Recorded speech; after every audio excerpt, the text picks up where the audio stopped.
ಇವತ್ತು ಭೈರತಿ ಬಸವರಾಜ್ ಅವರಿಗೆ ಸಿಹಿ ಸುದ್ದಿ ಸಿಗುತ್ತಾ ಅಥವಾ ಕಹಿ ಸುದ್ದಿ ಸಿಗುತ್ತಾ ಅನ್ನುವಂತ ಪ್ರಶ್ನೆ.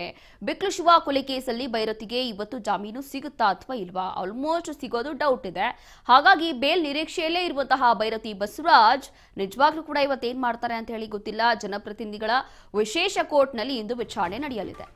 ಈ ಪ್ರಕರಣದ 5ನೇ ಆರೋಪಿಯಾಗಿರುವಂತಹ ಭೈರತಿ ಬಸವರಾಜ್, ಬಿಕ್ಲು ಶಿವ ಕೊಲೆ ಕೇಸ್ನ 5ನೇ ಆರೋಪಿಯಾಗಿರುವಂತಹ ಭೈರತಿ ಬಸವರಾಜ್ ಅವರಿಗೆ ಇವತ್ತು ಬೇಲ್ ಸಿಗುತ್ತಾ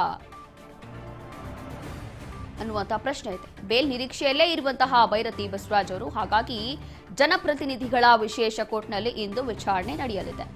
ಪ್ರಕರಣದ 5ನೇ ಆರೋಪಿಯಾಗಿದ್ದಾರೆ ಭೈರತಿ ಬಸವರಾಜ್. ಹಾಗಾಗಿ ಇವತ್ತು ಅವರಿಗೆ ಗುಡ್ ನ್ಯೂಸ್ ಸಿಗುತ್ತಾ ಅಥವಾ ಬ್ಯಾಡ್ ನ್ಯೂಸ್ ಸಿಗುತ್ತಾ? ಸಿಹಿ ಸುದ್ದಿನ ಅಥವಾ ಕಹಿ ಸುದ್ದಿನ ಅನ್ನುವಂತ ಪ್ರಶ್ನೆ. ಬಿಕ್ಲು ಶಿವ ಕೊಲೆ ಕೇಸಲ್ಲಿ ಈಗಾಗಲೇ ಅವರು ಕಸ್ಟಡಿಯಲ್ಲಿದ್ದಾರೆ.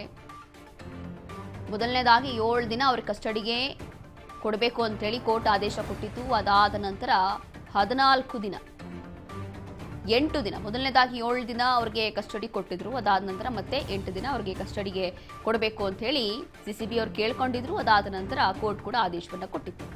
ವಿಚಾರಣೆಯ ಟೈಮಲ್ಲಿ ಈಗ ಇವತ್ತೇನಾಗುತ್ತೆ ಅನ್ನುವಂಥ ಪ್ರಶ್ನೆ ಇದೆ. ಬೇಲ್ ನಿರೀಕ್ಷೆಯಲ್ಲೇ ಕೂತಿದ್ದಾರೆ ಭೈರತಿ ಬಸವರಾಜ್ ಅವರು. ಹಾಗಾಗಿ ಇವತ್ತು ಭೈರತಿಗೆ ಜಾಮೀನು ಸಿಗುತ್ತಾ ಅಥವಾ ಇಲ್ವಾ ಅನ್ನುವಂಥ ಪ್ರಶ್ನೆ ಹುಟ್ಟುತ್ತಾ ಇದೆ.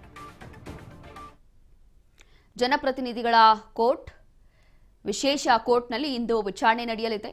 ಬಿಕ್ಲು ಶಿವ ಕೊಲೆ ಕೇಸ್ನ 5ನೇ ಆರೋಪಿ, A5 ಆರೋಪಿಯಾಗಿರುವಂತಹ ಭೈರತಿ ಬಸವರಾಜ್ ಅವರು, ಮೊದಲನೇದಾಗಿ ನನಗೆ ಯಾರೂ ಗೊತ್ತಿಲ್ಲ ಈ ಪ್ರಕರಣಕ್ಕೆ ಸಂಬಂಧಪಟ್ಟಂತೆ, ಇದಕ್ಕೂ ನನಗೆ ಯಾವುದೇ ಲಿಂಕೇ ಇಲ್ಲ. ಅದರಲ್ಲೂ ಕೂಡ ಜಗ್ಗು ಅಂತಂದ್ರೆ A1 ಆರೋಪಿ ಏನಾಗಿರ್ತಾನಲ್ಲ ಜಗ್ಗುಗೂ ಮತ್ತೆ ನನಗೂ ಏನು ಸಂಬಂಧ ಇಲ್ಲ ಅಂತ ಹೇಳಿ ಭೈರತಿ ಬಸವರಾಜ್ ಅವರು ತುಂಬಾ ನಖರ ಮಾಡಿದ್ರು. ಅದಾದ ನಂತರ ಯಾವಾಗ ವಿಚಾರಣೆಗೆ ಕಸ್ಟಡಿಯಲ್ಲಿ ತಗೊಂಡ್ರೆ ಎಲ್ಲವೂ ಕೂಡ ಬಾಯಿ ಬಿಟ್ಟಿದ್ರು.